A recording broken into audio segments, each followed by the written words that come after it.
അതിൻ്റെ ഒരു ജില്ലാ സമ്മേളനം ഇവിടെ നടക്കുകയാണ്.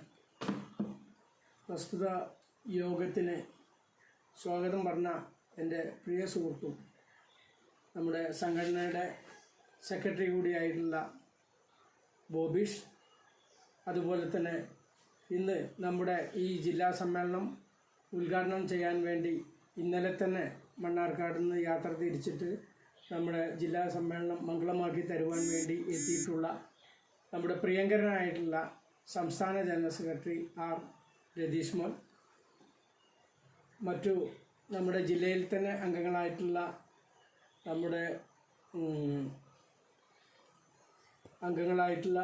ആളുകളെ, എന്തായാലും ഒരു ശുഷ്കമായിട്ടുള്ള ആളുകളെ വെച്ചിട്ടാണ്, അംഗബലം കൊണ്ടാണ് നമ്മളെ മലപ്പുറം ജില്ല ഇത്തരം കാര്യങ്ങളായിട്ട് മുന്നോട്ട് പോകുന്നത് എന്നുള്ള കാര്യത്തിൽ ഒരു സംശയമില്ല.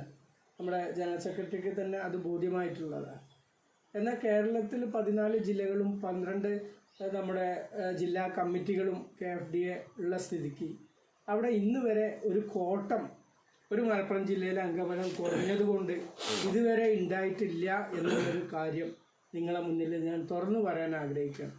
അത്തരം ഒരു സാഹചര്യം നമ്മൾ ഇന്ന് വരെ ഉണ്ടാക്കിയില്ല. നമ്മുടെ ജില്ലയ്ക്ക് പ്രത്യേക ഒരു പ്രാതിനിധ്യം നമ്മുടെ സംസ്ഥാന കമ്മിറ്റി കൽപ്പിക്കാറുണ്ട് എന്നുള്ള കാര്യത്തിലും സംസ്ഥാന കമ്മിറ്റി ഇടപെടുന്ന എല്ലാ വിഷയത്തിലും തന്നെ മലപ്പുറം ജില്ലേൻ്റെ കോൺട്രിബ്യൂഷൻ അംഗബലം നോക്കിയിട്ടല്ല, അവിടെ ഒരു ജില്ലാ കമ്മിറ്റി എന്നുള്ള ഒരു കാലങ്ങളായിട്ട്. അതിന് കാരണം എന്ന് പറഞ്ഞാൽ ഇനി വരുന്ന തലമുറകളിലുള്ള ആളുകളായിട്ടുള്ള മെമ്പർമാർ മനസ്സിലാക്കേണ്ട കാര്യമാണ്. ഇന്ന് വരെ ഒരു സംസ്ഥാന കമ്മിറ്റി മീറ്റിംഗ് കൂടുമ്പോഴും മലപ്പുറം ജില്ലാ കമ്മിറ്റി അതിൽ വിട്ടു നിന്നിട്ടില്ല എന്നുള്ളതാണ് അതിൻ്റെ വസ്തുത. അപ്പോൾ ഇന്ന് സംസ്ഥാന കമ്മിറ്റി മീറ്റിംഗ് എന്ന് പറയുമ്പോൾ നമ്മുടെ മേൽ ഘടകമാണ്. ആ ഘടകം പറയുന്നത് അനുസരിക്കുക, കൃത്യമായിട്ട് ഓരോ ജില്ലാ കമ്മിറ്റിയും അനുസരിക്കുക എന്നുള്ളതാണ് ഒരു കീഴ്വഴക്കം. അത് കൃത്യമായിട്ട് മലപ്പുറം ജില്ല ഇന്ന് വരെ ചെയ്തിട്ടുണ്ട് എന്നുള്ള ഉത്തമ വിശ്വാസത്തിലാണ് ഇന്നും നമ്മൾ നിൽക്കുന്നത്. അപ്പോൾ നമുക്ക് നിയന്ത്രിക്കാൻ മേൽ കമ്മിറ്റി ഉണ്ട്. ആ ഒരു സ്റ്റേറ്റ് കമ്മിറ്റിയാണ് ഒരു സ്റ്റാരിങ് കമ്മിറ്റി. അതാണ് തിരിക്കുന്നത്. കേരളത്തിലെ ഫോറസ്റ്റ് ഡ്രൈവേഴ്സ് അസോസിയേഷൻ എന്ന് പറയുന്ന സംഘടന എന്ത് നടപ്പാക്കണം, എങ്ങനെ നടപ്പാക്കണം, അത് എങ്ങനെ ചെയ്യണം എന്നുള്ള കാര്യം നിർണയിക്കുന്ന ഒരു കമ്മിറ്റിയാണ് സംസ്ഥാന കമ്മിറ്റി.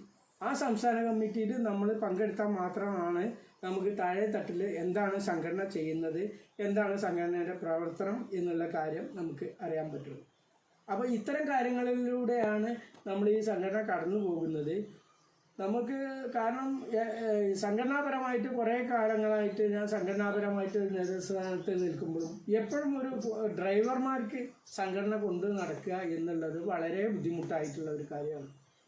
അപ്പോൾ അത്തരം കാര്യങ്ങളിലും ഏത് പ്രതിസന്ധി ഘട്ടങ്ങളുണ്ടെങ്കിലും അതൊക്കെ ഓവർകം ചെയ്തിട്ടാണ് നമ്മൾ ഈ സംഘടന കൊണ്ട് നടക്കുന്നത്. പ്രത്യേകിച്ച് ഫോറസ്റ്റ് ഡിപ്പാർട്ട്മെൻറ്റിലെ ഒരു സംഘടന എന്നൊക്കെ പറഞ്ഞാൽ നമ്മളൊരു ജില്ലാ കമ്മിറ്റി മീറ്റിംഗ് വിളിക്കുകയാണെങ്കിലും എന്ത് ഒരു സംഘടനാപരമായിട്ടുള്ള ഒരു കാര്യങ്ങൾ നിർവഹിക്കുകയാണെങ്കിലും അപ്പോൾ ഒരു CCF വരുന്നുണ്ട്, ഒരു കൺസർവേറ്റർ വരുന്നുണ്ട് എന്ന് പറയുമ്പോൾ നമ്മളൊക്കെ അവിടേക്ക് ഡ്യൂട്ടി ആവശ്യമായിട്ട് നീങ്ങേണ്ട ഒരു സാഹചര്യമുണ്ട്.